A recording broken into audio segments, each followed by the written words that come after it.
বেশ, শুনতে পাচ্ছি, আমি শুনবো, আবার পড়া শুনবো, আমি একটু বলে নিই তারপরে বলবো।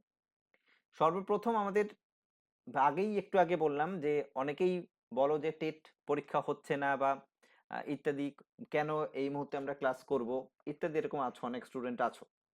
তো তাদের জন্য বলি যে টেট শিওর, টেট পড়াতে জানে, তারা কিন্তু কবে পরীক্ষা হবে, তোমার পরীক্ষার গ্যারান্টি, এইসব কিছু কেউ দিতে পারে না।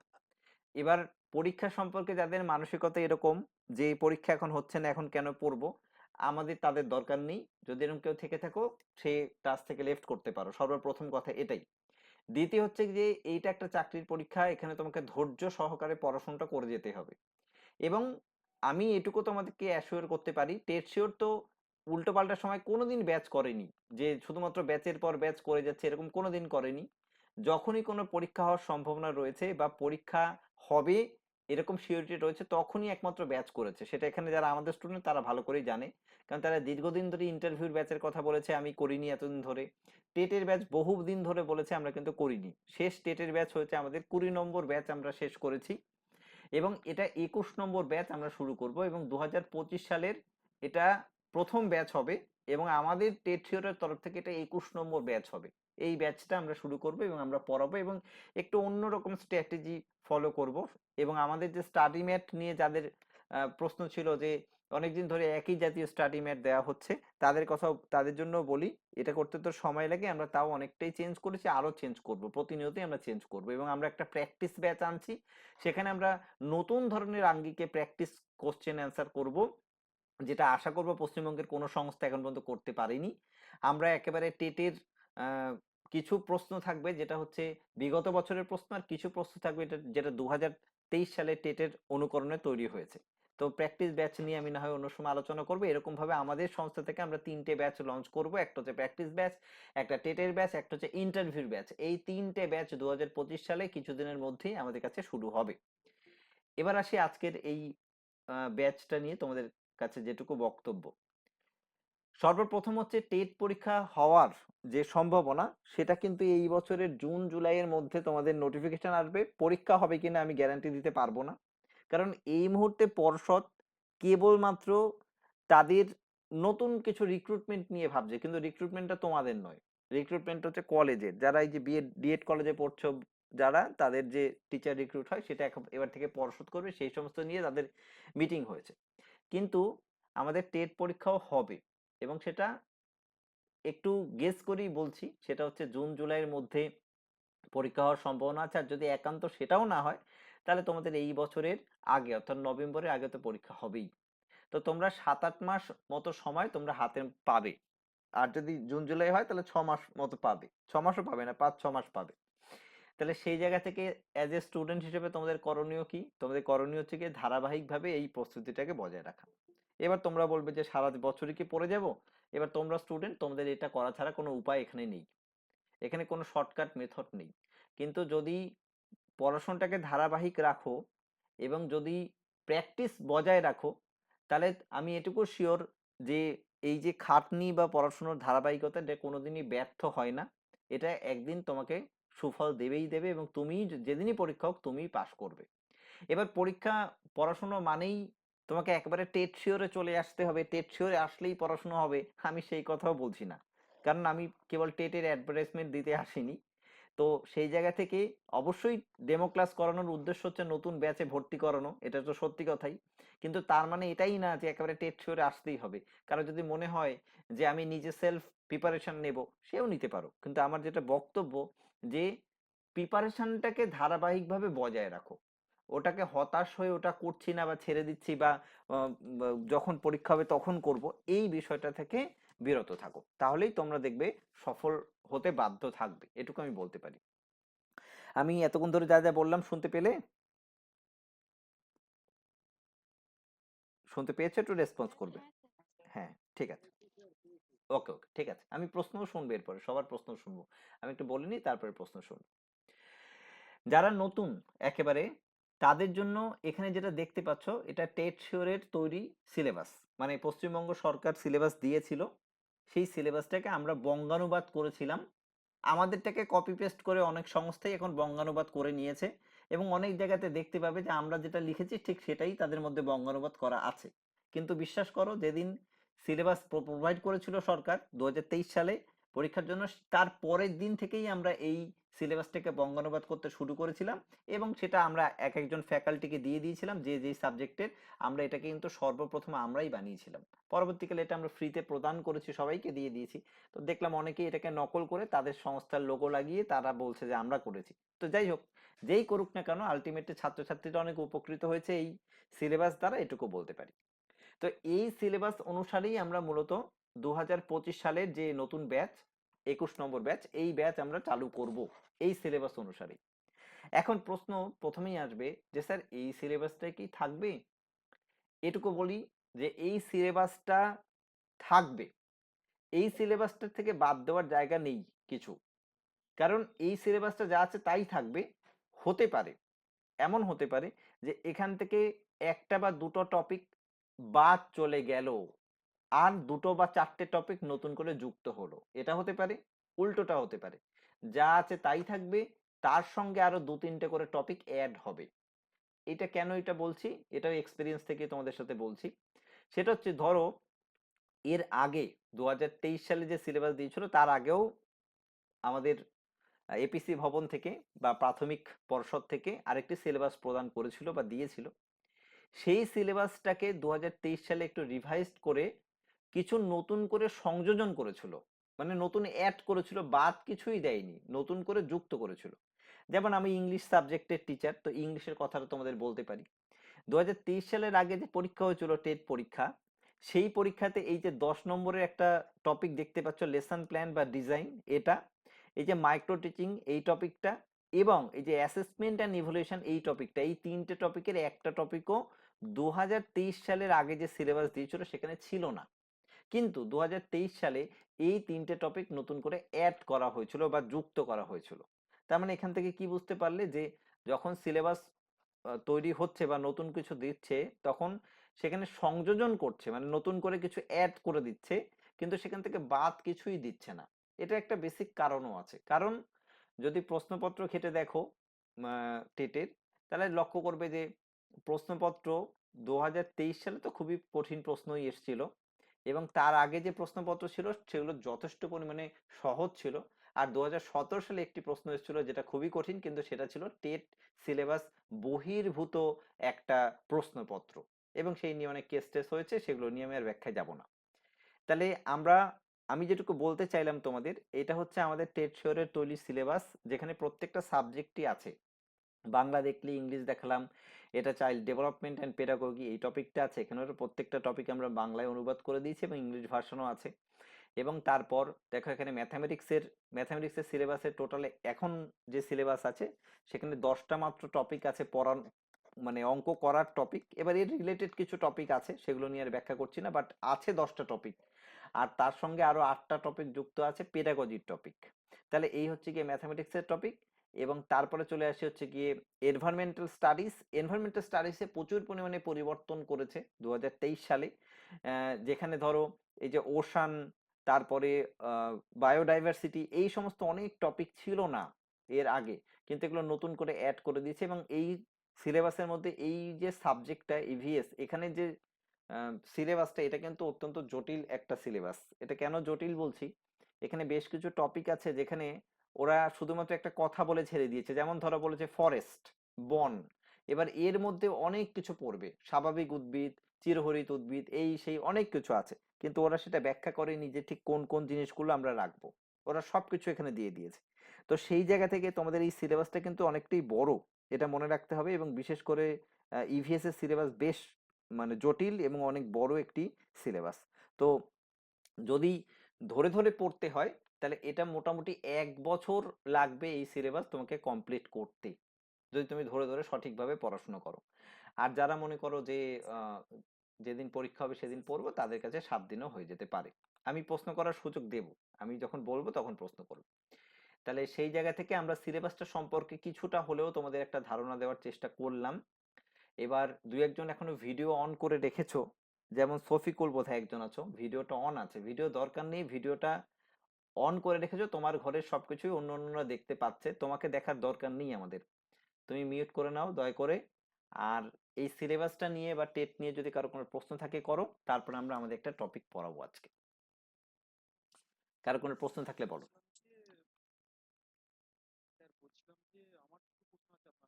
বলো।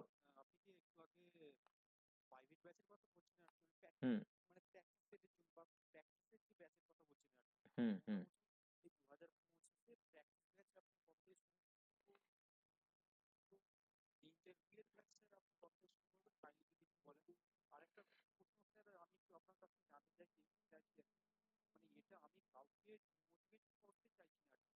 হুম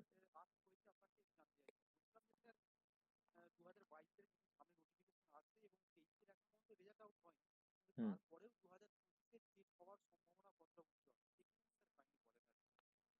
ঠিক আছে, মিউট করো না, আমি বলে দিচ্ছি।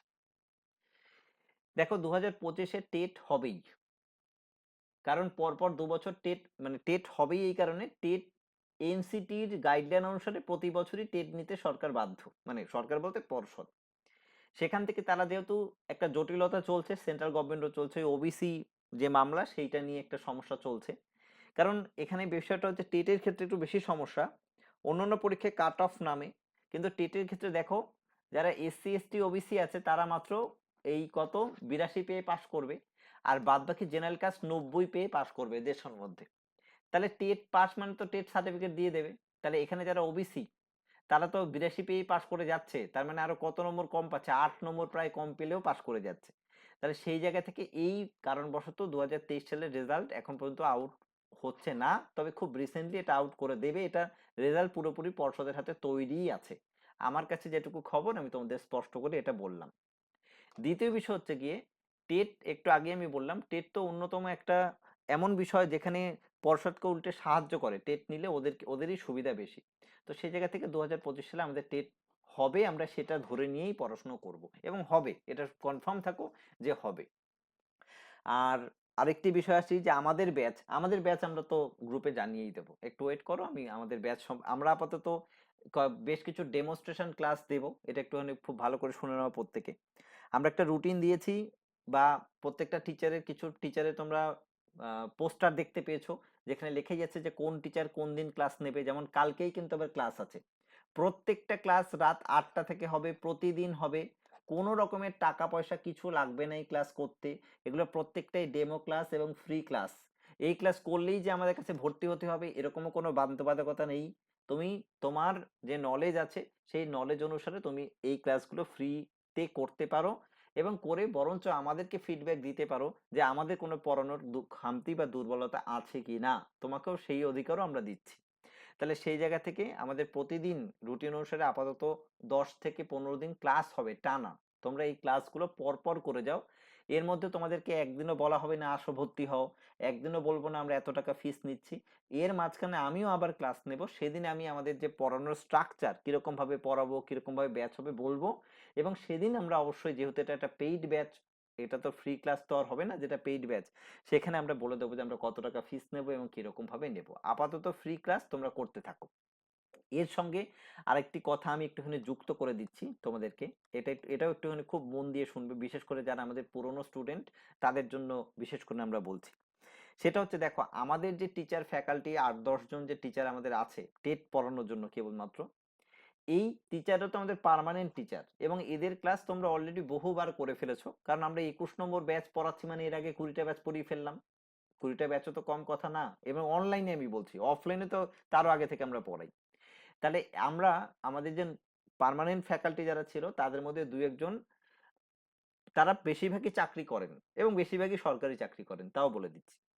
তার মধ্যে কয়েকজন অন্য চাকরি পেয়েছে, সেটাও সরকারি, এবং সেটা তার আগের তার চাকরির থেকে ভালো, এবং দুজনের ট্রান্সফার হয়েছে। তো সেই জায়গা থেকে তাদের পক্ষে রেগুলার বেসিসে ক্লাস নেওয়া খুব কঠিন বিষয় হয়ে দাঁড়িয়েছে। তারা ক্লাস নেবেন না, আমাদের সঙ্গে যুক্তও আছেন, যুক্তও থাকবেন, কিন্তু যেহেতু ট্রান্সফার হয়েছে কিছু করার নেই। সেই জন্য আমরা বেশ কিছু নতুন ফ্যাকাল্টিদেরও নেব, নতুন টিচারদেরও নেব। এবং এই যে ডেমনস্ট্রেশন ক্লাস তোমাদেরকে যারা দেবেন, তার মধ্যে বেশ কিছু নতুন টিচারও থাকবেন, বেশ কিছু পুরনো টিচারও থাকবেন। পুরনো টিচার যারা দেবেন তাদের নিয়ে তো কোনো প্রশ্ন নেই, তারা বহুবার ক্লাস নিয়েছে।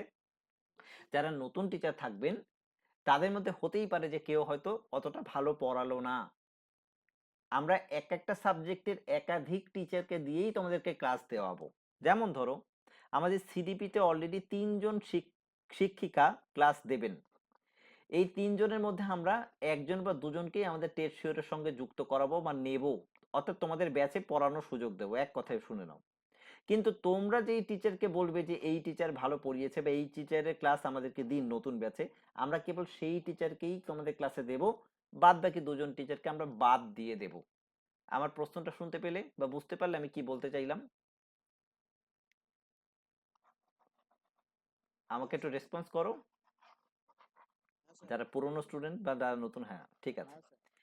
তার মানে আমরা কি করছি, কিছু টিচার রিক্রুট করছি। এবার টিচার রিক্রুট আমরা কখনোই নিজেরা করি না। নিজেরা করি না বলতে আমরা বলি না যে আপনি এসে কালকা থেকে আপনাকে নিয়ে নিলাম পড়ান। আমরা প্রাইমারিলি দেখে নিয়েছি যে তারা প্রত্যেকে, আর একটা কথা মনে রেখো, টেট শিওর কিন্তু কোনো টেট এক্সপিরিয়েন্স ছাড়া বা টেট বিষয়ে দক্ষতা ছাড়া বা অন্ততপক্ষে সে কোনো জায়গায় চাকরি করে, বিএড ডিএড কলেজে পড়ায় বা এক্সপিরিয়েন্স আছে এরকম টিচার ছাড়া আমরা কিন্তু কাউকে পড়ানোর সুযোগ আজ অব্দি দিইনি টেট শিওরে। আমাদের যত টিচার দেখতে পাবে তারা সবাই এই জাতীয়, কারণ আমরা যেহেতু টেটটাকেই পড়াই, ভালোভাবে পড়ানোর চেষ্টা করি, আমরা টিচার ফ্যাকাল্টি বাছার সময়ও সেইটাকে সবসময় মনে রাখি। তোমরা অনেক সংস্থায় পাবে, আমি কারো কোনো সংস্থায় বদনাম করছি না, যেটা যেটা আমি চোখের সামনে দেখতে পাই সেটাই আমি বলছি, বা তোমরাও ম্যাচিওর স্টুডেন্ট, তোমরাও চোখ কান খোলা রাখলে বুঝতে পারবে বা দেখতে পাবে। বহু জায়গায় বহু টিচার আছে টেট পড়াচ্ছেন কিন্তু তারা টেটের কিছুই জানেন না, মানে নিজের বিএড বা ডিএলএড করেননি, এবং তিনি টেটের পড়ানোর জন্য লোক নন। যেহেতু টেট পরীক্ষা হয় এবং সবাই ব্যাচ করলে একটা রেমুনারেশন বা টাকা ইনকাম হয়, সেই জায়গা থেকে তিনি একটা, তারা ব্যাচ করে ফেলেন এবং সেই টিচারকে দিয়ে পড়ান। আমি বহু টিচারকে পেয়েছি যারা কম্পিটিটিভ এক্সাম পড়ানোর টিচার, কিন্তু টেট পরীক্ষা হলে সেই টেটটাও তারা পড়ান। তারা কিন্তু বিএড ডিএড ডিগ্রিধারী লোক নন বা নিজে কোনোদিন টেটে বসেননি। আমরা কিন্তু যাদেরকে নতুন ভাবে তোমাদেরকে মানে টিচার রিক্রুট করার জন্য যে ডেমনস্ট্রেশন ক্লাসগুলো তোমাদেরকে দিচ্ছি, এখানে তুমি একজন টিচারও পাবে না যার টেট টেট বিষয়ে এক্সপিরিয়েন্স নেই বা আহ, তার টেটের এক্সপিরিয়েন্স নেই, এবং তাদের যে ডিগ্রি পাশে লেখা আছে সবাই এমএড করা বা বিএড ডিএড এমএড করা, অনেক অলরেডি অনেক বেশিরভাগ জনই, আমাদের যতজনকে সুযোগ দিচ্ছে বেশিরভাগ জনই বিএড অথবা ডিএলএড কলেজের প্রফেসর, তারা অলরেডি পড়ান, মানে অনেক বছর ধরেই তারা প্রফেসর। তো তাদেরকেই আমরা সুযোগ দিচ্ছি আমাদের সংস্থায় অ্যাজ এ টিচার হিসেবে জয়েন করার জন্য, এবং সেটা তোমরা সিলেক্ট করবে, আমরা নয়। তোমরা ক্লাস করবে, করে যার ক্লাস ভালো লাগবে তার ক্লাস তোমরা অবশ্যই আমাদের বলবে যে ম্যাডাম বা স্যার এই টিচারকে নিন, আমরা আমাদের ব্যাচে এনাকে চাই, আমরা তাকেই নেব। কারণ অ্যাকচুয়ালি তোমরা রেমুনেশন দিয়ে পড়বে, তো তোমাদের উপকার হবে, এটাই আমাদের মানে শেষ কথা। এর বাইরে আমরা অন্য কিছু নয়। এবং যে টিচারকে আমরা রিক্রুট করি তাকে বলেই নি যে যদি স্টুডেন্ট সিলেক্ট আপনাকে করে তাহলে আপনি সিলেক্টেড, যদি স্টুডেন্টকে আপনি স্যাটিসফাইড না করতে পারেন বা সে যদি মনে হয় যে আপনি ভালো পড়াচ্ছেন না, তাহলে আমরা আপনাকে নেব না। ডিরেক্টলি ছাটকাট কথা বলে নিই আমি। তো আমার এইটুখানি বক্তব্য ছিল তোমাদেরকে বলার। এবার যদি তোমাদের কারো কোনো প্রশ্ন থাকে বলবে, না হলে আমরা সরাসরি একটা টপিক আজকে তোমাদেরকে পড়াবো, সেই টপিকে চলে যাব। কারো কোনো প্রশ্ন থাকলে বলবে, নাহলে একটা টপিকে যাবো। যারা নতুন একদম তারা প্রশ্ন করতে পারো, পুরোনো তো অনেক প্রশ্ন করো, নতুনরা যদি প্রশ্ন করো।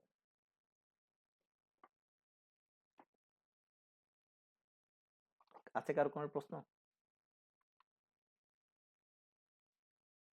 কারো কোনো প্রশ্ন আছে? শুনতে পাচ্ছ তো?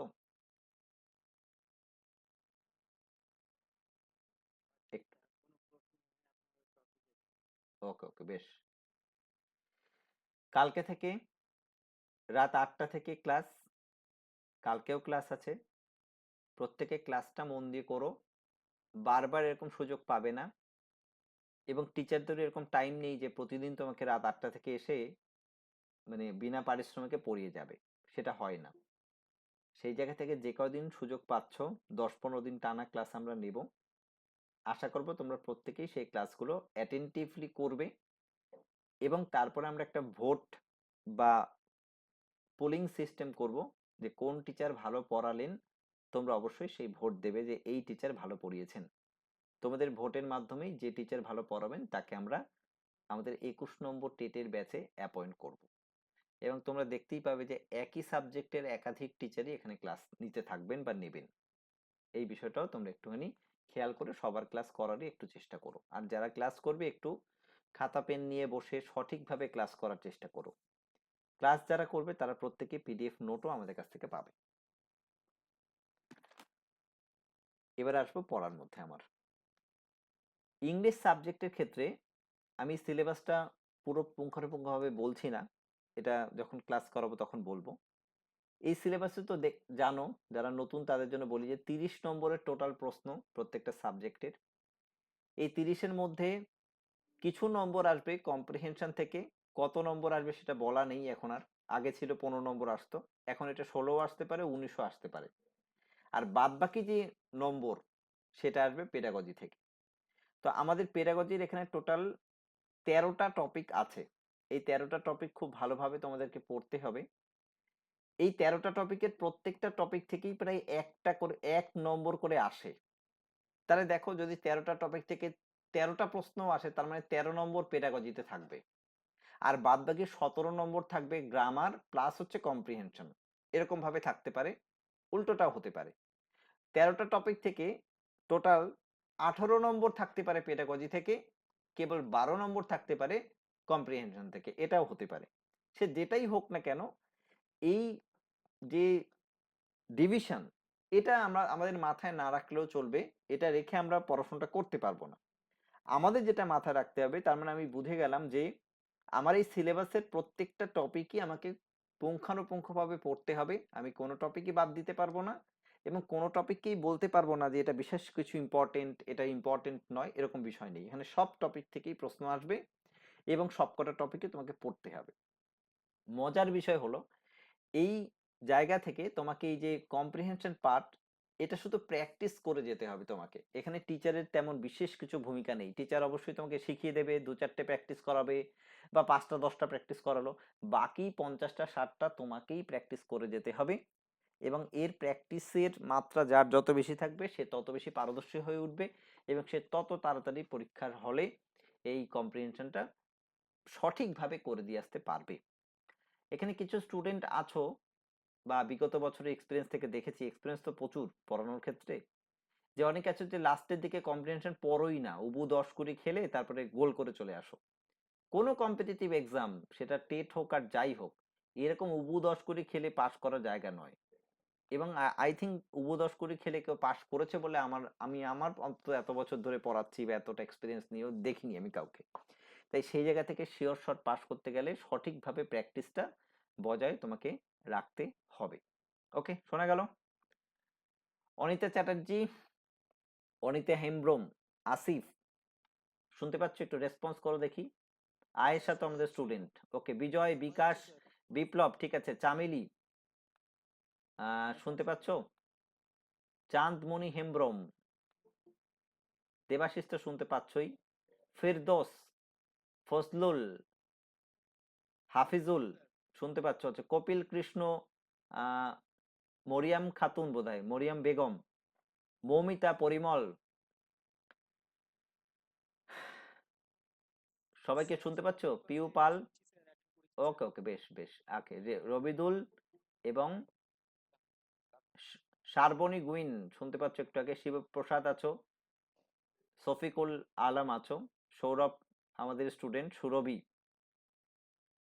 সুনীল কুমার, বেশ এতজনই আছো, 44-45 জন মতো আছো। ঠিক আছে, চলো আমরা তাহলে আজকে একটা খুব সহজ টপিক নিয়ে আলোচনা করি। হ্যাঁ, পেডাগজি টপিকই পড়াবো, বাট একটা সহজ টপিকই তোমাদেরকে একটু জাস্ট ধারণা দেওয়ার জন্য পড়াচ্ছি। পরবর্তীকালে ক্লাসে আরো ডিটেলসে পড়াবো। এবং যারা নতুন স্টুডেন্ট, 2025 সালে আমাদের নোট আরেকটু রিভাইজ করছি, যেহেতু সময় পাওয়া গেছে। দেখতে এই নতুন টপিকগুলোর মতো নতুন নতুন প্রশ্নও কিছু অ্যাড করছি আমরা। আর যারা পুরনো স্টুডেন্ট, তাদের কোনো ঘাবড়ানোর কিছু নেই। হ্যাঁ, শুনবো তোমার কথা। যারা পুরনো স্টুডেন্ট তাদের কথা বলি, আমরা ব্যাচ শেষ করার পর, সেটা 20 নম্বর হোক আর 18 নম্বর হোক, আমি সবসময় বলি আমাদের পেইড ব্যাচের গ্রুপ কিন্তু আমরা কোনোদিন ডিলিট করি না। এবং আমরা বলি না যে ক্লাস শেষ হয়ে গেছে চলো বেরিয়ে যাও টেট শিওর থেকে, এটা কোনোদিন করি না। আমাদের পেইড ব্যাচে যারা শেষ অবধি কোর্স কমপ্লিট করে, তাদেরকে আমরা সবসময় ব্যাচে রাখি। এবং আমরা যদি এর মধ্যে কোনো প্রশ্ন সংযোজন করি, সেই প্রশ্নপত্র এক্সট্রা তোমাকে পিডিএফ করে ওই গ্রুপে দিয়ে দেওয়া হবে। অর্থাৎ তুমি পাস করার মানে টেট দেওয়ার আগের মুহূর্ত অব্দি আমাদের কাছ থেকে আপডেট এমনিতেই পাবে, যারা আমাদের পেইড স্টুডেন্ট আছো তাদের কথা বলছি। আর যারা নতুন তারা তো নতুনই, কারণ একটা বই বারবার আপডেট হয় জানো, আর আমরা আমাদের বই সম্পর্কে রিভিউও দেব বা দিচ্ছি, সেটা একটু ভালো করে ভিডিও করে খেয়াল করো, তাহলেই বুঝে যাবে। এই মৌমিতা কিছু বলছো? একজন প্রশ্ন করছিলে, কিছু বলছো, বলো। না, চলো পড়ার মধ্যে চলে যাই। আমাদের আজকে একটা সহজ টপিক নিয়ে আলোচনা করি, সেটা হচ্ছে গিয়ে ল্যাঙ্গুয়েজ স্কিল।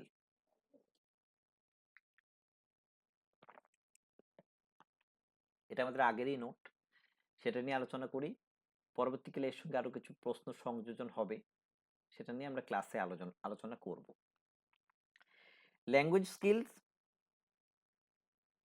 মানে হচ্ছে ভাষার দক্ষতা। এখানে আমরা প্রত্যেকেই ডিএলএড করতে গিয়ে জেনেছি যে আমাদের ভাষার দক্ষতার ক্ষেত্রে চারটে স্কিল আমাদের রয়েছে। ল্যাঙ্গুয়েজকে ডেভেলপ করার জন্য বা ভাষাকে ডেভেলপ করার জন্য চারটে স্কিল আমাদের মধ্যে রয়েছে। এই চারটে স্কিলস হচ্ছে লিসনিং, স্পিকিং, রিডিং এবং রাইটিং।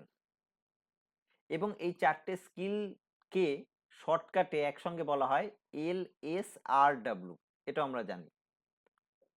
এই চারটে স্কিলের থেকে যে যে প্রশ্ন যেখান থেকে আসে সেটা আমি তোমাদেরকে একটু ধরিয়ে দেবো, এগুলো সব বইয়ে আছে, আমি একটু মূল যে জিস্ট সেটুকু নিয়ে আলোচনা করব। তাহলে এই চারটে স্কিলস আমাদের দরকার, লিসনিং, স্পিকিং, রিডিং এবং রাইটিং, যাকে একসঙ্গে বলছি LSRW। এই চারটে স্কিলের মধ্যে দুটো স্কিল হচ্ছে কি ওরাল, মানে মুখে বলার ক্ষেত্রে ব্যবহৃত হয়, আর দুটো স্কিল হচ্ছে রিটেন ফর্মে ব্যবহৃত হয়। কোন দুটো ফর্ম? একটা হচ্ছে কি রিডিং, সেটা রিটেন ফর্মে থাকে, মানে লেখা থাকে বইয়ে, সেটা আমরা পড়ি। আর একটা হচ্ছে গিয়ে আমরা যখন কিছু একটা লিখি তখন সেইটা, এই দুটো হচ্ছে গিয়ে রিটেন ফর্মে থাকে। আর দুটো ফর্ম হচ্ছে গিয়ে মূলত সেটা হচ্ছে গিয়ে ওরাল, মানে শুনি এবং বলি, অর্থাৎ স্পিকিং। স্পিকিং এর ক্ষেত্রে আমরা নিজের কথা নিজে শুনি, তাই এটা ওরালের মধ্যে পড়ছে। এখান থেকে প্রশ্ন আসে কিরকম ভাবে, এই চারটে স্কিলের মধ্যে দুটো স্কিলকে আমরা বলি হচ্ছে গিয়ে রিসেপটিভ স্কিলস। রিসেপটিভ মানে গ্রহণকারী, অর্থাৎ তুমি নিজেই অ্যাডাপ্ট করছো বা কোনো জায়গা থেকে গ্রহণ করছো। আর দুটো স্কিলসকে আমরা বলি হচ্ছে প্রোডাক্টিভ স্কিলস, মানে দুটো স্কিল তুমি নিজে তৈরি করছো বা তৈরি করা যায়। এই চারটে স্কিলের মধ্যে দুটো স্কিল আমাদের কিছু ক্রিয়েটিভ বিষয় রয়েছে, আর দুটো স্কিল ক্রিয়েটিভ নয়, আমরা অন্যের কাছ থেকে গ্রহণ করি। কিরকম? যখন তুমি কিছু শোনো কারো কাছ থেকে, তখন তুমি কি করো? রিসিভ করো। রিসিপটিভ স্কিলস এর মধ্যে পড়ছে তাহলে কি? একটা যে লিসনিং, আর আরেকটি স্কিলস পড়ছে যখন তুমি বই পড়ছো, বা আমি এই যে এখন পড়াচ্ছি এটা যে তুমি পড়ছো, এটাও কিন্তু তুমি রিসিভ করছো বা গ্রহণ করছো। তাই এই দুটো হচ্ছে গিয়ে রিসেপটিভ স্কিলস। তাহলে এই চারটে স্কিলের মধ্যে দুটোকে আমরা কি বলছি? রিসিভ করছি। তাহলে আমাকে মনে রাখতে হবে যে কোন দুটো হচ্ছে গিয়ে রিসিভ করছি আমরা। সেটা হচ্ছে একটা একটা হচ্ছে গিয়ে লিসনিং, আর একটা হচ্ছে গিয়ে রিডিং। এখান থেকে প্রশ্ন যেভাবে আসে সাধারণত, যে চারটে স্কিল দিয়ে দেবে, তার মধ্যে একটাই থাকবে যেটা হচ্ছে গিয়ে রিসেপটিভ স্কিল, আর বাদ বাকিগুলো থাকবে হচ্ছে গিয়ে, ধরো একটা প্রশ্ন করলো যে which one is receptive skill, option দিল speaking, writing, speaking, writing, listening, এবং তার সঙ্গে একটা দিয়ে দিল থিঙ্কিং, অর্থাৎ এই রিডিংটা কিন্তু দেবে না। তাহলে আমি আরেকবার বলছি, ধরো বললো which one is receptive skill, অপশনে থাকলো স্পিকিং, রাইটিং, লিসনিং এবং তার সঙ্গে থিঙ্কিং, এই কথাটা দিয়ে দিয়েছে। তাহলে কোনটা হবে উত্তর? এই চারটের মধ্যে কোনটা হবে উত্তর? একটু যদি রেসপন্স করো, শুনতে পাচ্ছ কি আদৌ? লিসনিং, হ্যাঁ, লিসনিং, মন দিয়ে শুনতে হবে। আমি ও সঠিক উত্তরই বলেছে। আমি বললাম যে চারটে, একটা বলবে যে which one is receptive skills, এই চারটের মধ্যে তার মধ্যে একটা দেবে লিসনিং, আর একটা দেবে স্পিকিং, একটা দেবে রাইটিং, আর একটা ভুলভাল দিয়ে দেবে থিঙ্কিং। তাহলে এই চারটের মধ্যে অবশ্যই এই লিসনিংটা হচ্ছে গিয়ে আমাদের রিসেপটিভ স্কিল। তাহলে এই টাইপের প্রশ্ন অনেক সময় করবে। তাহলে সেটা তোমাকে জানতে হলো। এখান থেকে আমরা কি জানলাম? যে এই চারটে স্কিলের মধ্যে দুটো রিসেপটিভ এবং দুটো প্রোডাক্টিভ। প্রোডাক্টিভ আবার কেন, এটা একটু জেনে রাখো। আমি যে এত কথা তোমাদের সঙ্গে বলছি, এটা আমি কিন্তু তৈরি করছি, এটা আমার একটা আমার মধ্যেই সহজাত গুণ আছে, বা তোমাদের মধ্যে অনেকেই ভালো স্পিকিং করতে পারে বা বলতে পারে, তার মানে সে হচ্ছে স্পিকিং পাওয়ার তার অনেক বেশি। আর রাইটিং এর ক্ষেত্রেও তাই, যখন তুমি কিছু লিখছো তখনও কিন্তু তোমার লিসনিং ক্যাপ মানে তখন তখন তোমার কিন্তু কিছু তৈরি করছো তুমি, তাহলে এইগুলোকে এই দুটোকে আমরা প্রোডাক্টিভ স্কিলস বলে থাকি। এবার এই চারটে স্কিলের মধ্যে এখানে ভাগ করে দেওয়া হয়েছে রিসেপটিভ কোনগুলো এবং প্রোডাক্টিভ কোনগুলো, এবং এবং কেন সেটা রিসেপটিভ এবং কেন প্রোডাক্টিভ সেটা এখানে বলেছে, আমি সেটা অলরেডি তোমাদের বলে দিয়েছি। লিসনিং হচ্ছে রিসিভিং ইনফরমেশন। লিসনিং কাকে বলে? কারো কাছ থেকে কিছু ইনফরমেশন তুমি গ্রহণ করছো। রিডিং কাকে বলে? Process of looking A series of written words or symbol.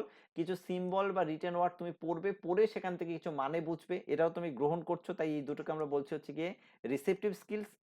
R productive skills কেন বলছি? কিছু তৈরি করছি, তার কারণ স্পিকিং এর ক্ষেত্রে delivery of information through the mouth, আমরা মুখের মাধ্যমে বেশ কিছু ইনফরমেশন কাউকে বলি।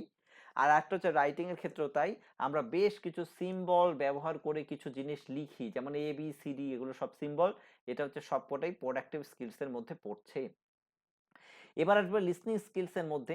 এই লিসনিং স্কিলকে আমরা দুটো ভাগে ভাগ করি, এখান থেকে একটু ভালো করে বুঝে নাও, এখান থেকে অনেক উল্টোপাল্টা এক্সাম্পল দেওয়া হয়, সেই এক্সাম্পল থেকে প্রশ্ন করা হয়। তো এটা মুখস্থ করে কোনো লাভ নেই, বিষয়টা ভালো করে বুঝলে নিজেই উত্তর করতে পারবে। এই লিসনিং স্কিলসকে আমরা দুটো ভাগে ভাগ করি, এবং সর্বপ্রথম দেখো এখানে বোল্ড করে দেওয়া আছে, আমাদের নোটের মধ্যে অনেক কিছু বোল্ড করা পাবে, বোল্ড করা মানে সেটা বেশি important. Listening skills is a semantic aspect of language. Semantic মানে হচ্ছে মিনিংফুল, এটা পরবর্তীকালে অন্য কোনো নোটে পড়াবো। সিমান্টিক হচ্ছে কি মিনিংফুল, মিনিংফুল মানে হচ্ছে যে যখন কোনো শব্দ শুনে আমরা তার মানে বুঝতে পারি, তখন তাকে আমরা মিনিংফুল শব্দ বলি। যেমন ধরো একটা এমন কোনো শব্দ শুনলে, একটা দরজার আওয়াজ শুনলে কিন্তু সেটা মানে নেই, বা আমি ইতস্ততভাবে ঠকঠক করে আওয়াজ করছি, তার কোনো মানে নেই, কিন্তু আমি যখন কোনো কথা বলছি তখন কিন্তু তার মানে আছে। তাহলে যখন মিনিংফুল কোনো শব্দ তুমি শুনবে এবং শুনে তোমার মধ্যে একটা মানে তুমি বুঝতে পারবে, বা একটা পারসেপশন তৈরি হবে কিছু বোঝার, তখনই কিন্তু তাকে আমরা লিসনিং বলবো, ঠিক আছে? তাহলে এই লিসনিং স্কিলসকে আমরা দুটো ভাগে ভাগ করি মূলত। একটাকে আমরা বলি হচ্ছে কি ইন্টারঅ্যাক্টিভ লিসনিং, আর একটাকে বলি আমরা নন ইন্টারঅ্যাক্টিভ লিসনিং। ইন্টারঅ্যাক্টিভ লিসনিং কি? যেখানে যাকে তুমি, যার সাথে কথা বলছো, আর তুমি যে সামনে রয়েছে, তুমি কিছু বলছো, সে কিছু বলছো, এই দুজন একে অপরের কথাটা শুনবে এবং বোঝার চেষ্টা করবে বা বুঝবে, এবং একে অপরকে উত্তর দিতে পারবে, একে অপরের সঙ্গে কথা বলতে পারবে। এই জাতীয় কথাকে আমরা ফেস টু ফেস কনভারসেশন হতে পারে, টেলিফোনের মাধ্যমে কনভারসেশন হতে পারে। আমরা এই মুহূর্তে যে পড়াশোনাটা করছি, আমি কিছু বলছি তুমি শুনছো, তুমি কিছু বলছো আমি শুনছি, এবং মিনিংফুল, তোমার কথা আমি বুঝতে পারছি, আমার কথা তুমি বুঝতে পারছো, এই জাতীয় যে কথা, একে আমরা বলি ইন্টারঅ্যাক্টিভ সেশন বা একে অপরের সঙ্গে কথোপকথন। এবার তোমাকে যেটা করবে এখান থেকে, এমন প্রশ্ন করলো যে telephonic conversation is which type of listening, telephonic conversation which type of listening প্রশ্ন করবে, কোন ধরনের লিসনিং হচ্ছে গিয়ে টেলিফোনিক কনভারসেশন। তোমাকে মানেটা বুঝে নিয়েছো তুমি, টেলিফোনিক মানেই হচ্ছে গিয়ে একে অপরের সঙ্গে কথা বলছে, তাহলে মানে এটা ইন্টারঅ্যাক্টিভ একটা লিসনিং। আর একটা হচ্ছে নন ইন্টারঅ্যাক্টিভ লিসনিং। নন ইন্টারঅ্যাক্টিভ কিরকম? যেমন ধরো আমি এই ক্লাসটা রেকর্ড করছি, যারা ক্লাস করেনি আজকে তাদের তো এই রেকর্ডিংটা দিয়ে দেবো। এবার রেকর্ডিংটা দিয়ে দেওয়ার পর যেটা হবে, সে শুনবে কিন্তু সে আমাকে কোনো প্রশ্ন করতে পারবে না। তাহলে এক্ষেত্রে দেখো নন ইন্টারেক্টিভ হলো, সে শুনলো কিন্তু প্রশ্ন করতে পারলো না, আমার সাথে কোনো কথাও বলতে পারবে না। ঠিক এরকম ভাবে যখন টিভি দেখো, তুমি টিভিতে কোনো সিরিয়াল দেখছো, রেডিওতে কোনো গান শুনছো, বা কিছু একটা শুনছো, এখানে কিন্তু তুমি কিছুই বলতে পারবে না। বা ধর্মীয় কোনো একটা সভায় তুমি অংশগ্রহণ করেছো, কেউ একজন ভগবত গীতা পড়ে তোমাকে মানে বোঝাচ্ছে, হয়তো তুমি তাকে প্রশ্ন করার অধিকার তোমার নেই, বা তুমি দূর থেকে শুনছো, এখানেও তুমি প্রশ্ন করতে পারবে না। এগুলোকে আমরা বলি নন ইন্টারঅ্যাক্টিভ লিসনিং। তাহলে আমরা এখান থেকে কি পেলাম? দু ধরনের লিসনিং পেলাম, একটা হচ্ছে কি ইন্টারঅ্যাক্টিভ লিসনিং, আর একটা হচ্ছে কি নন ইন্টারঅ্যাক্টিভ লিসনিং। এইটুখানের মধ্যে কোনো প্রশ্ন থাকলে করতে পারো, এবং বিষয়টা কি রকম সেটাও আই থিঙ্ক বোঝানোর চেষ্টা করলাম। কারো কোনো প্রশ্ন থাকলে করতে পারো, এইটুখানের মধ্যে কারো কোনো প্রশ্ন আছে? শুনতে পাচ্ছ, বুঝতে পারছো? প্রশ্ন থাকলে বলো, এবং একটু কথা বলো, আর নাহলে বুঝতে পারবো না যে তোমরা পড়া শুনছো আদৌ, বা আমার কথা শোনা যাচ্ছে। শোনা যাচ্ছে কথা? একটু রেসপন্স করতে হবে যে কেউ। হুম। ওকে।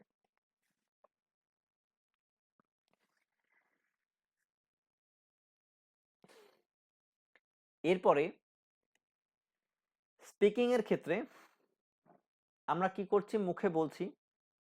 স্পিকিং এর ক্ষেত্রে স্পিকিং কে আবার আমরা তিন রকম ভাগে ভাগ করি সিচুয়েশন অনুসারে, ঠিক আছে? সিচুয়েশন অনুসারে তিন রকম ভাবে আমরা ভাগ করছি।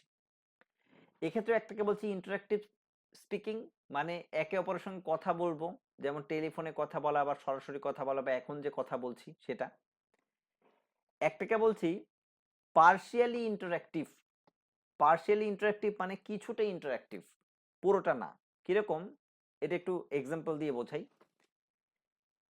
ধরো একটা বড় কোন একটা সভা হচ্ছে, মানে অনেক লোক একসঙ্গে গ্যাদার হয়েছে, লাইভ অডিয়েন্স, মানে তুমি একটা গান শুনতে গেছো কারো একটা, সুনিধি চৌহান বা কারো একটা বড় গায়িকা বা আমাদের অরিজিৎ সিং এর গান শুনতে গেছো, প্রচুর লোক সেখানে, তো সে গান গাইছে, তোমরা অনেকে চিৎকার করে একটা গানের রিকোয়েস্ট করলে, অনেকে যদি একসঙ্গে চিৎকার করো তখন সে কিছুটা বুঝতে পারবে এবং সে গেস করে নিতে পারবে যে এই গানটার কথাই তুমি বলছো, কিন্তু তুমি একা চিৎকার করলে সে কিছুই শুনতে পাবে না। তাহলে এই যে সে কিছুটা শুনতে পাচ্ছে কিছুটা শুনতে পাচ্ছে না, কখনো শুনতে পাচ্ছে কখনো শুনতে পাচ্ছে না, এটাকে আমরা বলছি হচ্ছে গিয়ে পার্শিয়ালি ইন্টারাক্টিভ। পার্শিয়াল মানে কিছুটা, পুরোটা নয়। পার্শিয়ালি ইন্টারাক্টিভ মানে কিছুটা ইন্টারাক্টিভ, এখানে তার সঙ্গে কমিউনিকেশন হচ্ছে কিন্তু কিছুটা হচ্ছে। অথবা ধরো কোনো একজন নেত্রী, তিনি বক্তৃতা দিচ্ছেন সভায়, তুমি কোনো একটা ইস্যু নিয়ে কথা বলতে চাইছো যে এটা কেন হলো বা এটা আমরা বলতে চাইছি, সে হয়তো কিছুটা গেস করে নিল যে ওই ইস্যুটা নিয়েই তুমি বলতে চাইছো, কিন্তু বিষয়টা হচ্ছে যে সে পুরোটা বুঝতে পারলো না। এটাকে আমরা পার্শিয়ালি ইন্টারাক্টিভ কনভারসেশন বা পার্শিয়ালি ইন্টারাক্টিভ স্পিচ বলে থাকি। আর একটা হচ্ছে নন ইন্টারাক্টিভ, এক্ষেত্রে তুমি তোমার কথা কেউ শুনবেই না।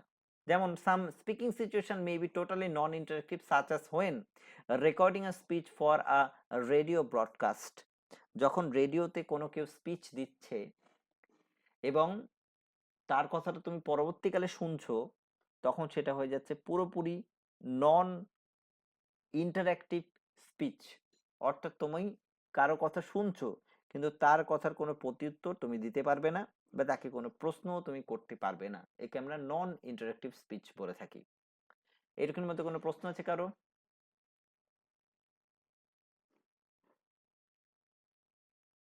Any question? কোনো প্রশ্ন থাকলে বলো, শুনতে পেলে বলো। এটা ইন্টারঅ্যাক্টিভ সেশন, কাজে তোমাকে প্রশ্ন করতে হবে এবং শুনতে হবে, না বুঝতে পারলে বলতে হবে। আমরা কিন্তু সবই, দেখো অন্য অনেক ইনস্টিটিউশন আছে যারা 50-100 টাকাতেও পড়ায়, কিন্তু তারা ইউটিউবে পড়ায়। ইউটিউবের সমস্যাটা হচ্ছে তুমি পড়া শোনো না শোনো যা ইচ্ছা করো, তার দরকার সে পড়ানো, কিছুক্ষণ পড়িয়ে সে লেফট করে যাবে। কিন্তু আমাদের এটা মনে হয়েছে আমরা কোনোদিনই এই ধরনের পড়া পড়াইনি, এটা পড়ালে ফ্রিতে পড়াই। আমরা সবসময় ইন্টারাক্টিভ ক্লাস করি, তার মানে তোমার সঙ্গে আমি কথা বলতে চাইছি, আমার পড়া তুমি বুঝতে পারছো কিনা তুমি বুঝে নেবে এবং আমিও তোমাকে পড়াবো এবং পরে তোমাকে পড়াও ধরতে পারবো। তা সেই জায়গা থেকে চুপ করে থাকার কোনো ব্যাপার নেই। কেউ যদি কোনো প্রশ্ন থেকে থাকে একটু বলতে পারো, আর প্রশ্ন না থাকলেও বলো যে শুনতে পাচ্ছ কিনা সেটা বলো।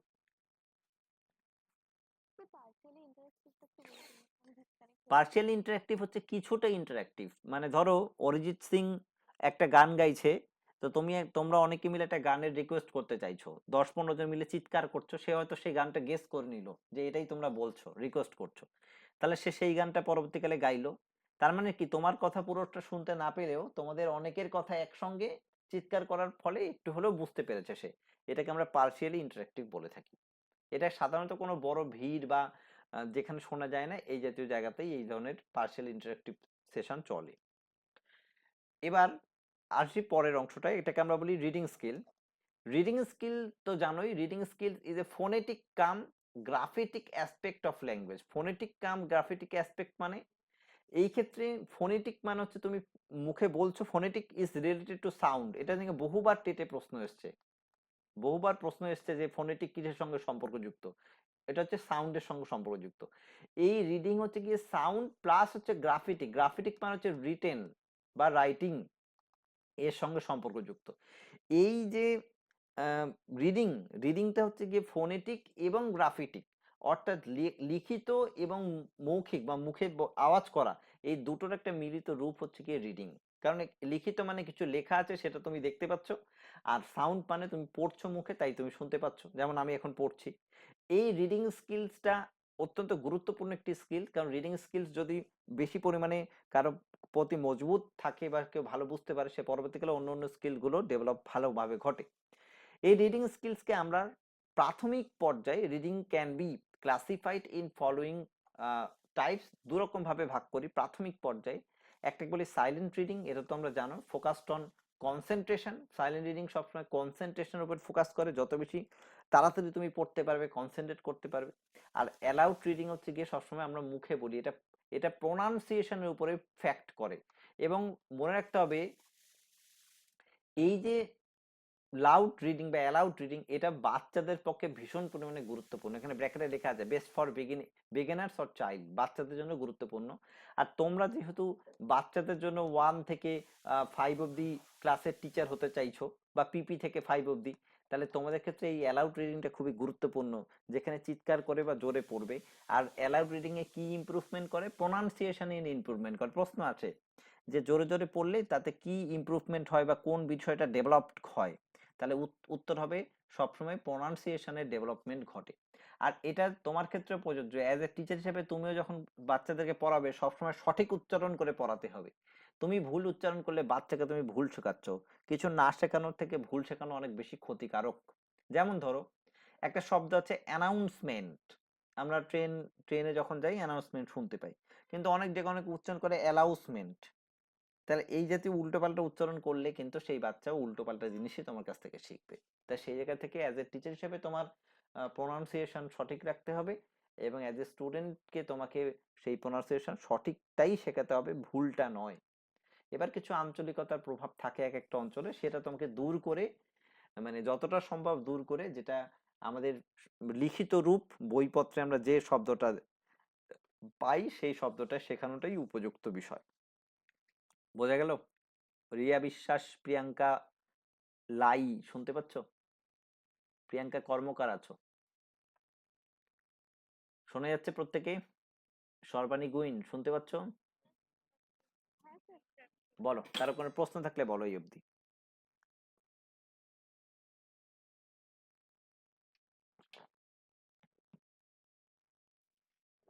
কারো কোনো প্রকার প্রশ্ন নেই? বেশ, তাহলে আমরা এগিয়ে যাই সামনের দিকে।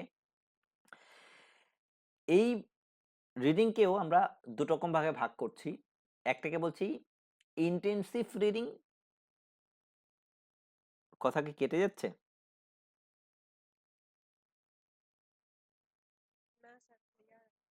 ওকে, আমরা একেও আবার দু রকম ভাবে ভাগ করছি, একটা হচ্ছে ইন্টেন্সিভ, একটা এক্সটেন্সিভ। এটা কিন্তু বাংলাতেও আছে। ইন্টেন্সিভ হচ্ছে গভীর পাঠ, আর এক্সটেন্সিভ মানে বিস্তৃত পাঠ। এগুলো কিন্তু বাংলাতেও একই জিনিসই আছে। ভালো করে পড়লে ইংলিশ বাংলা দুটোই একসঙ্গে হয়ে যাবে। ইন্টেন্সিভ রিডিং হচ্ছে গভীর পাঠ, মানে কোনো একটি বিষয়কে খুব ভালো করে তোমাকে পড়তে হবে এবং সেটা বুঝতে হবে। যেমন এই মুহূর্তে তুমি যে টেট পড়ছো আমার কাছে, এখানে আমরা যা যা পড়াবো প্রত্যেকটা লাইন বাই লাইন তোমাকে ভালো করে বুঝতে হবে। যদি কেউ না বোঝে, তাহলে সে গভীরভাবে পড়ছে না এবং সে পরীক্ষায় পারবেও না।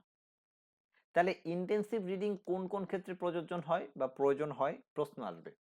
অবশ্যই টেক্সট বুক পড়ার ক্ষেত্রে, এক্সাম ওরিয়েন্টেড পড়াশোনার ক্ষেত্রে, অথবা কোনো একটি বিষয় তুমি খুব ভালো করে বুঝতে চাইছো বা জানতে চাইছো, সেটার ক্ষেত্রে পড়ার দরকার হবে। তাহলে ইন্টেন্সিভ রিডিং কি পেপার পড়ার সময় লাগবে? আমরা যখন সংবাদপত্র পড়ি প্রতিদিন লাগবে কি?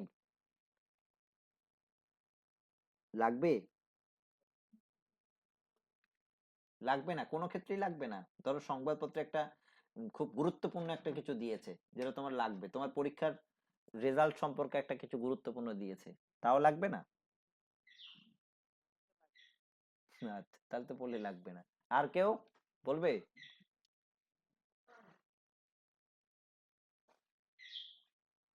কারো কোনো বক্তব্য আছে আর? বেশ, সাধারণত সংবাদপত্রে যে, বলো।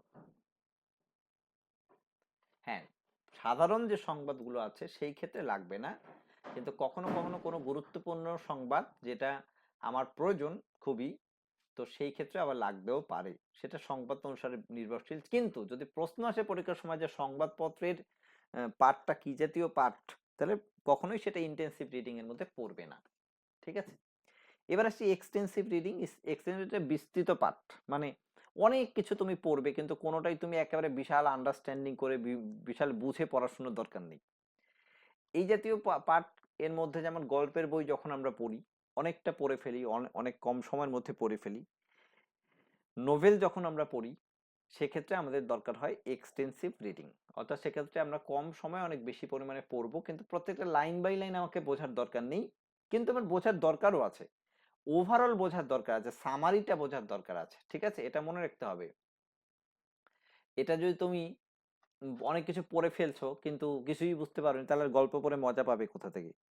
তুমি পড়ে পুরো জিসটাকে বুঝতে হবে তোমাকে, একে আমরা বলি এক্সটেন্সিভ রিডিং। তাহলে এখান থেকে প্রশ্ন আসতে পারে কখনো কখনো যে কিছু ক্ষেত্রে যে যখন আমরা গল্পের বই পড়ি, reading a story book, which type of reading, এইরকম প্রশ্ন আসবে। তা তুমি যদি বুঝে যাও বিষয়টা যে কোনটা এক্সটেন্সিভ কোনটা ইন্টেন্সিভ, তাহলে তোমার পক্ষে উত্তর করা কোনো কঠিন বিষয় নয়। এরপর আমাদের যেটা কঠিনতম স্কিল সেটা হচ্ছে গিয়ে রাইটিং স্কিল। এই রাইটিং অবশ্যই একটা প্রোডাক্টিভ স্কিল। প্রোডাক্টিভ মানে তুমি কিছু তৈরি করো, আর অবশ্যই এটা একটা অ্যাক্টিভ স্কিল। অ্যাক্টিভ কেন? কারণ তুমি এখানে অ্যাক্টিভলি পার্টিসিপেট না করলে তুমি কিছু লিখতে পারবে না, এবং খুবই কঠিনতম একটি স্কিলস। এই যে চারটি স্কিলস যেটা আমি আগেই বলেছিলাম প্রথমেই, এই চারটি স্কিলের মধ্যে সব থেকে কঠিনতম স্কিল হচ্ছে গিয়ে রাইটিং। কেন কঠিনতম? কারণ এই রাইটিং স্কিলের সঙ্গে তোমার দরকার হবে সবার প্রথমে দরকার হবে হাত। হাত মানে হচ্ছে গিয়ে মাংসপেশি। বলো বলো আর বলো, শোনা যাচ্ছে?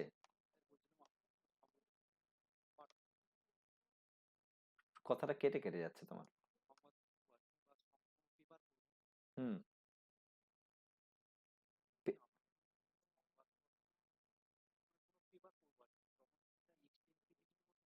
হ্যাঁ, এক্সটেন্সিভ রিডিং এর মধ্যে পড়বে। ঠিক আছে। হুম। দেখো, আমি যেটা বলছিলাম যে এই রাইটিং স্কিলসটা খুবই কঠিন। কেন? কারণ এক্ষেত্রে সবার প্রথমে দরকার হবে হাত। হাত মানে হাতের মাংসপেশি দরকার হবে। তারপরে দরকার হবে ব্রেন। ব্রেন মানে নিউরন দরকার হবে। এবং তারপরে দরকার হবে থিঙ্কিং বা কনসেন্ট্রেশন হতে পারে, ইত্যাদি। ঠিক আছে, এই সবকটার মিলিত রূপ হচ্ছে গিয়ে লেখা। এর মধ্যে কোনো একটা যদি মানে ব্যাহত হয় বা তোমার না থাকে, তাহলে তুমি লিখতে পারবে না। যেমন ধরো তোমার ব্রেন ভালো কিন্তু তোমার হাতে প্রবলেম আছে, মানে হাতের মাংসপেশিতে প্রবলেম আছে, পেন ঠিকঠাক ধরতে পারো না, তাহলে তুমি লিখতে পারবে না। তোমার হাত ভালো কিন্তু তোমার ব্রেনের সমস্যা আছে, মানে তোমার নিউরনের কিছু সমস্যা আছে, তাই তুমি সবকিছু মনে রাখতে পারো না বা সঠিক সময় গুছিয়ে লিখতে পারো না, লিখতে পারবে না। আবার তোমার কনসেন্ট্রেশনের সমস্যা আছে, অনেক শিশুকে পাবে, বাচ্চাকে পাবে, সব জানে, মুখে ধরো সব গড়গড় করে বলে দেবে, পরীক্ষার সময় কিছুই লেখে না, ছবি এঁকে চলে আসে, নাহলে দুই একটা লিখে ভুলভাল লিখে আছে, এরকম অনেক অনেক স্টুডেন্ট পাবে। এগুলো এক ধরনের প্রবলেম, সেটা পরবর্তীকালে সলিউশনও আছে, সেটা পরবর্তীকালে অন্য কোনো ক্লাসে বলবো। তাহলে এই জাতীয় অনেক সমস্যার সম্মুখীন তুমি হবে। তাহলে রাইটিং স্কিলস খুব জটিল একটা স্কিল, তার কারণ সমস্ত মাংসপেশি, ব্রেন এবং চিন্তা শক্তি, কনসেন্ট্রেশন, এগুলো সমস্ত কিছুর মিলিত রূপ হচ্ছে গিয়ে এই লেখা। এর মধ্যে কোনোটা ব্যাহত হলে তোমার সেটা আর হবে না, লেখা হবে না। এইবার এই রাইটিং স্কিলস এর ক্ষেত্রে মানে একটা ধারাবাহিকতা মেনটেন করতে হয়, মানে কিভাবে তুমি লিখবে। এই ধারাবাহিকতার মধ্যে প্রথমে আসে হচ্ছে প্ল্যানিং। কোনো কিছু লেখার ক্ষেত্রে প্ল্যান করতে হবে যে কি লিখবো, কতটা লিখবো, লিখে ফেলেছো প্ল্যান করে। এবার মনিটরিং, একবার রিডিং পড়ে নিলে যে আমি ঠিক লিখেছি না ভুল লিখেছি। রিভিউইং, যেটা লিখেছো সেটার মধ্যে কোনো এডিটিং করতে হবে কিনা, কোনো একটা পার্ট ভুল লিখেছো বা আবার একবার নতুন করে লিখবে, ইত্যাদি। এইটা একটু সিকোয়েন্সটা মনে রাখতে হবে। এখন যেহেতু প্রশ্নপত্র কঠিন আসে টেটে, তখন তোমাকে প্রশ্ন করবে যে what is the correct sequence of writing process. তখন এই তিনটেকে উল্টো পাল্টা করে দিয়ে দেবে, প্রথমে রিভিউ দেবে, তারপর প্ল্যানিং, তারপর মনিটরিং, প্রথমে মনিটরিং, তারপর প্ল্যানিং, তারপরে রিভিউইং। একটা সঠিক দেবে, প্ল্যানিং, মনিটরিং, রিভিউইং। তাহলে তুমি দেখো, যদি সঠিকভাবে পড়াশোনা না করেছো বা প্রিপারেশন না নিয়েছো, তুমি এই জাতীয় প্রশ্নের উত্তর কখনোই সঠিক করে আসতে পারবে না, কারণ এগুলো যথেষ্ট বুদ্ধিদীপ্ত এবং কঠিন প্রশ্ন। শুনতে পেলে আমার কথা? কি বোঝাতে চাইলাম, বুঝতে পারলে?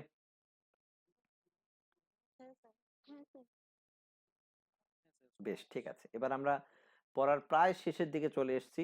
এবার কয়েকটা জিনিস আর একটু ভাইটাল জিনিসের মধ্যে আছে, এখান থেকে প্রশ্ন আসেই, প্রতি বছরই আসে। এটা একটু বললেই তোমরা এই আজকের টপিকটা মোটামুটি ভাবে বলা হবে তোমাদেরকে।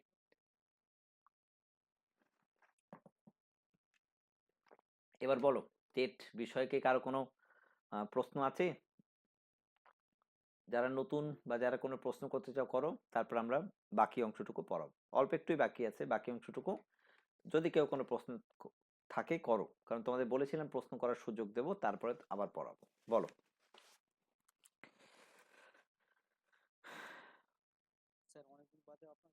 বেশ বেশ, একদম থ্যাংক ইউ। হ্যাঁ, অনেকদিন পর আমিও আবার ফিরছি। তোমাদের জন্য বলি, সবকিছু ঠিকঠাক থাকলে 2025 সালে আরো ভালোভাবে আমরা টেট পড়াবো এবং অফলাইন অনলাইন দুটোতেই আসবো। এবং খুব আহ, মানে এই টাইপের নয়, এখন যে ক্লাস করছো এটা তো একটা নর্মাল ক্লাস। আমরা ইন্টারেক্টিভ প্যানেল ট্যানেল দিয়ে একেবারে স্মার্ট ক্লাসরুমের থিওরিতে আসবো, যদি সবকিছু ঠিকঠাক থাকে 2025-এর মোটামুটি ভাবে ধরো 2-3 মাসের মধ্যেই চলে আসবো, জানাবো তোমাদের।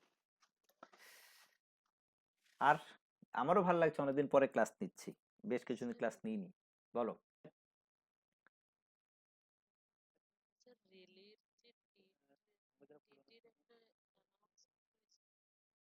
হ্যাঁ, আজকে নোটিফিকেশন দিয়েছে, দেখেছো নোটিশ?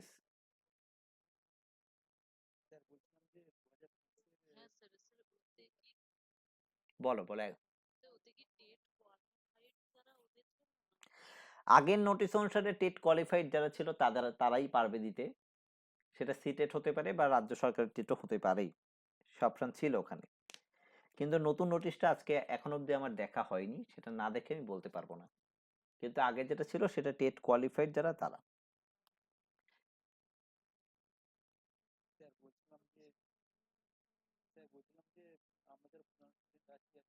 হুম। প্র্যাকটিস ব্যাচ এবং প্র্যাকটিস সেট দুটোই আসবে।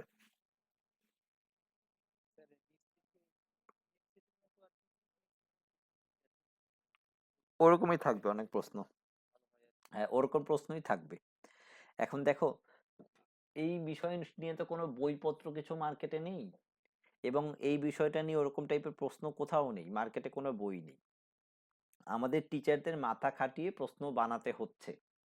আর বেশ কিছু প্রশ্ন আমরা বিভিন্ন রাজ্যের স্টেট, হ্যাঁ, প্রশ্ন পেয়েছি।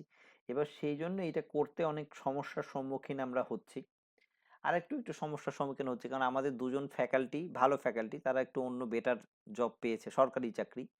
তো সেই জন্য তাদের পোস্টিং চেঞ্জ হয়ে গেছে। তো সেই জায়গা থেকে একটু বেগ পেতে হচ্ছে, তাই নতুন টিচারও কিছু নিচ্ছি। আর অলরেডি আমাদের সেট 10টা 10টা করে রেডি হয়েই গেছে, কিন্তু 10টা দিয়ে তো আর একটা বই বানানো যাবে না। তাই আরো কিছু সেট রেডি করে আমরা ব্যাচও স্টার্ট করবো এবং পড়াবো, প্লাস বইও তোমাদেরকে দেবো। এবং বইটা প্রাথমিক পর্যায়ে যারা আমাদের স্টুডেন্ট তাদেরকেই আমরা দেবো, বাইরে কোনো স্টুডেন্টকে আমরা দেবো না। আর কার কোনো প্রশ্ন আছে? অনেকদিন পরে অনেককেই নতুন দেখছি, এরা তো সবাই আমাদের ক্লাস করে। বসুন্ধরা মাইতি তো ক্লাস করে, বাকি অনেককে দেখছি যারা অনেক ক্লাসে করেছে আমাদের।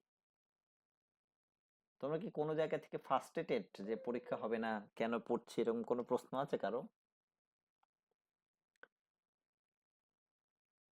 সৌরভ শুনতে পাচ্ছ? সৌরভ দে। হ্যাঁ, সৌরভও রেগুলার বেসিসে ক্লাস করে বেশ। কারো কোনো প্রশ্ন? হুম, বলো বলো বলো।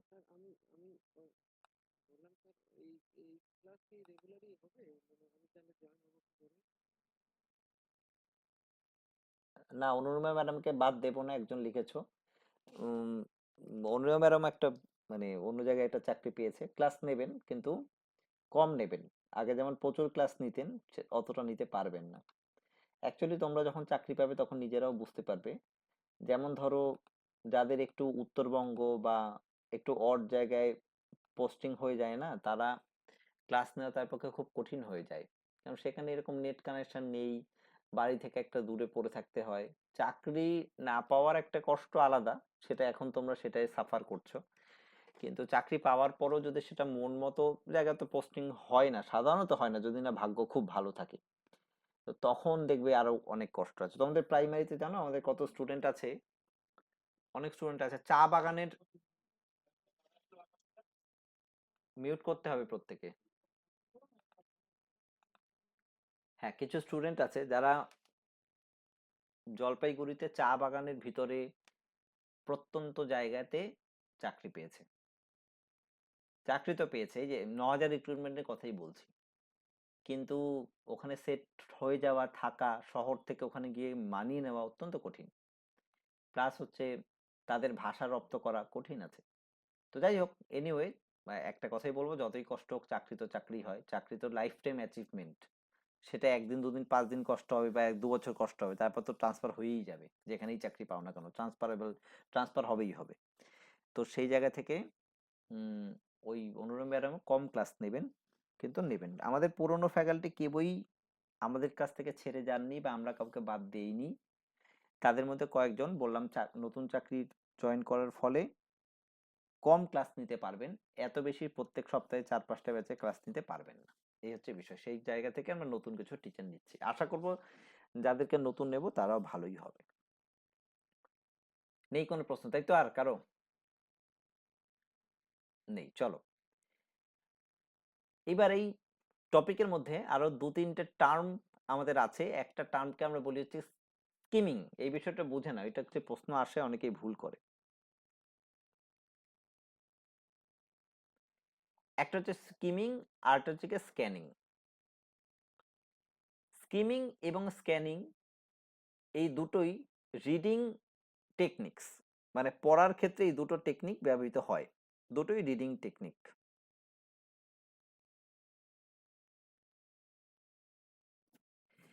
এই দুটো টেকনিকের মধ্যে it helps you to find information.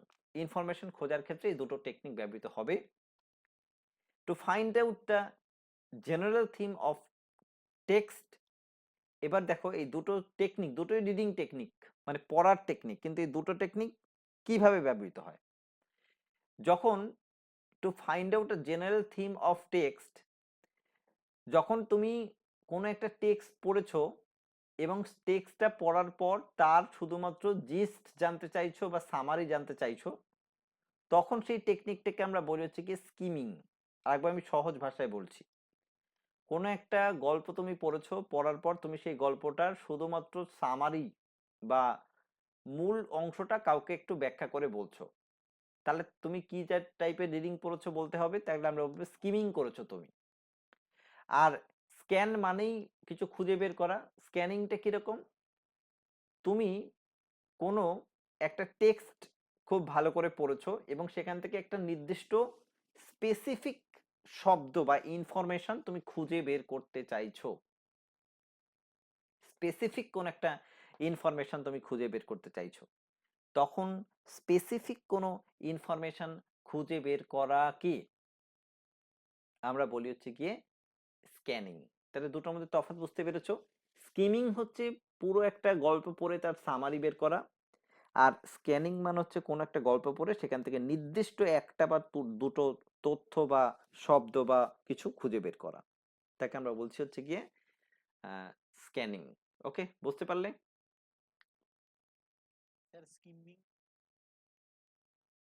শোনা যাচ্ছে না? আরেকবার বলো।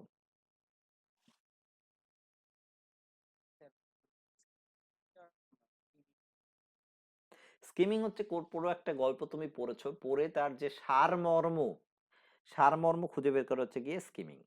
ঠিক আছে? আরো দুটো শব্দ পাবো আমরা, সেটা হচ্ছে প্রিভিউইং আর হচ্ছে প্রেডিকশন। প্রিভিউইং কি? Previewing meaning get the basic theme of a book or topic by viewing its title. Previewing কি? যেমন ধরো এই মুহূর্তে কলকাতা বইমেলাতে কলকাতা বুক ফেয়ার চলছে, এবার তুমি একটা বই হাতে নিলে, হাতে নিয়ে দেখলে সেখানে লেখা আছে ডাকাতদের সর্দার, মানে বইটার নাম। তাহলে তুমি নামটা পড়ে বুঝতে পারছো যে এখানে ডাকাত নিয়ে গল্প থাকবে এবং কোনো একটা দুঃসাহসিক ডাকাতদের গল্প থাকবে। এই যে কোনো একটা বই যেটা সম্পর্কে তুমি জানোই না, শুধু হাতে নিয়ে তার নামটা পড়ে তুমি একটা প্রিভিউ করতে পারছো যে কি হতে পারে, একে আমরা বলি যে প্রিভিউইং। আর প্রেডিকশন কাকে বলবো? প্রেডিকশন হচ্ছে গিয়ে তুমি একটা গল্প পড়ছো, একটা গল্প পড়ছো, পড়ে কোন একটা সিকোয়েন্স ঘটে গেছে, পরে কি ঘটতে পারে সেই সম্পর্কে তুমি একটা আগে থেকেই গেস করে নিচ্ছ। একে আমরা বলছি হচ্ছে গিয়ে, একে বলছে প্রেডিকশন। অনেকটা সিরিয়ালের মতো, তোমরা যে সিরিয়াল দেখো, ওই যে টিভিতে যে সিরিয়াল গুলো হয়, সাত পাকে বাঁধা, এই সেই, সেখানে কিছুটা দেখলে শাশুড়ি বৌমার খুব ঝগড়া হয়েছে, শাশুড়ি বৌমার কথা লুকিয়ে লুকিয়ে শুনছে, ওখানেই একটা এপিসোড শেষ, পরের দিন কি হতে পারে সেটা গেস করে নিতে পারো। তো সেটাকে আমরা বলছি হচ্ছে কি প্রেডিকশন।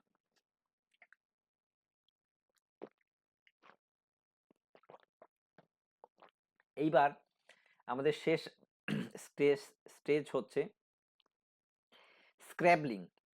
স্ক্র্যাবলিং কথার মানে হচ্ছে গিয়ে, স্ক্র্যাবলিং হচ্ছে ইনিশিয়েট স্টেজে, বাচ্চারা যখন লিখতে শেখেনি বা শিখছে সবে, যখন তোমরা তাকে লিখতে সহযোগিতা করো, সাহায্য করো, তাকে কিন্তু স্ক্র্যাবলিং বলা হয়, ঠিক আছে?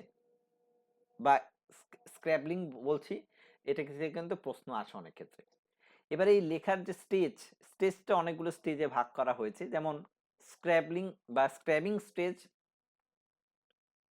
বা স্ক্র্যাবেল স্টেজ।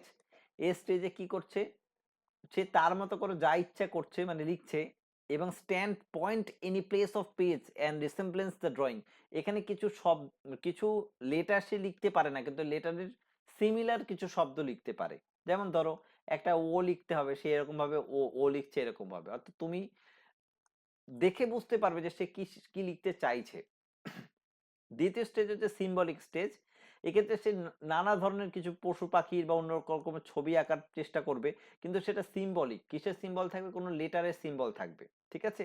কিছু লিখতে চাইছে সে, কোনো একটা কথা, সেটার একটা সিম্বল থাকবে। পরেরটা হচ্ছে গিয়ে ডাইরেকশনাল স্ক্র্যাবল। এটার মানে হচ্ছে সে লাইন টানবে, মানে একসঙ্গে অনেক কিছু লেখার চেষ্টা করবে প্যাচের হাতে বা একসঙ্গে। সেটা স্বাভাবিকভাবে দেখে তুমি কিছু বুঝতে পারবে না, কিন্তু খুব ভালো করে দেখলে সেখানে এ বি সি বা কিছু একটা লিখতে চাইছে, সেটা তুমি বুঝতে পারবে। এবং third stage mock letter stage. Mock মানে নকল, অনুকরণীয়। যেমন ধরো এম লিখতে হয় এরকম, সে লিখলে এরকম, অর্থাৎ উল্টো। বা ই লিখতে হবে তিনটে থাকবে, এর দিক, কিন্তু সে একটা এরকম ভাবে লিখলো, চারটে দিয়ে দিল। তার মানে তুমি দেখে বুঝতে পারবে যে সে ই লেখার চেষ্টা করেছে। এটা সঠিক শব্দ না হলেও, মানে সঠিক লেটার না হলেও, কিছুটা ওই লেটারের অনুকরণে লেখা, এটুকু তুমি বুঝতে পারবে। এদেরকে আমরা বলি সিম্বলিক মক লেটার্স। এই স্টেজগুলোকে আমরা স্ক্রাবলিং স্টেজ বা স্টেজ বলে থাকি। এই স্টেজে সহযোগিতার মাধ্যমে, মানে শিক্ষকের সহযোগিতার মাধ্যমে ছাত্রছাত্রীরা তার লেখা শেখে। ঠিক আছে, বোঝা গেল? আজকের যে টপিকটা আমাদের ছিল মূলত, সে হচ্ছে ল্যাঙ্গুয়েজ স্কিলস। এই ল্যাঙ্গুয়েজ স্কিল সম্পর্কে একটা প্রাইমারি ধারণা দেওয়ার চেষ্টা করলাম। এখানে অনেকগুলো এমসিকিউ কোশ্চেন আছে, এগুলো তোমরাই সলভ করবে, এবং এর নিচে কিছু উত্তর দিয়ে দেওয়া আছে, এই যে উত্তর দিয়ে দেওয়া আছে, এই উত্তর তোমরা সলভ করে নিজেরাই উত্তর মিলিয়ে নিতে পারবে। এই নোট সবার কাছে আছে আই থিঙ্ক, মানে যারা পুরনো স্টুডেন্ট। এখানে যদি কেউ নতুন থেকে তাকে একটু বলো, আমরা এই নোটটা তাকে দিয়ে দেবো, কারণ তাকে যখন পড়িয়েছি তাকে নোটটা দিয়ে হেল্প করাটাও আমাদের কর্তব্য। যদি কেউ নতুন থেকে তাকে বলো, যার কাছে নোটটা নেই। হ্যাঁ স্যার, আমার কাছে নেই। আর কেউ আছো? কত নম্বর গ্রুপে আছো টেটের? মনে হচ্ছে 11। নেই, ঠিক আছে। যাদের কাছে নেই আমাকে একবার হোয়াটসঅ্যাপ করো, আমি দিয়ে দেবো তাদেরকে, ঠিক আছে? অথবা গ্রুপে দিয়ে দেবো। এবার বিষয়টা হচ্ছে কালকে থেকে তাহলে টানা আমাদের কি কি হচ্ছে, রুটিন অনুসারে ক্লাস হচ্ছে। যারা আজকে ক্লাসে শেষ অবধি ছিলে, বেশিরভাগই আমাদের স্টুডেন্ট। নেক্সট দিন আরো কিছু নতুন স্টুডেন্ট আশা করব জয়েন করবে। রাত 8টা থেকে তোমরা পরপর ক্লাস করে যাও, ক্লাস করতে থাকো, তারপরে আমি নতুন ব্যাচ সম্পর্কে তোমাদেরকে বলবো। এবং এই ক্লাসের মাধ্যমে আমাদের প্র্যাকটিস ব্যাচেরও কিন্তু অ্যাডমিশন চলবে। প্র্যাকটিস ব্যাচ সম্পর্কেও বলে দেবো আমি, ঠিক আছে? দুটো অ্যাডমিশনই চলবে, প্র্যাকটিস ব্যাচও চলবে এবং নতুন টেট ব্যাচের জন্য চলবে।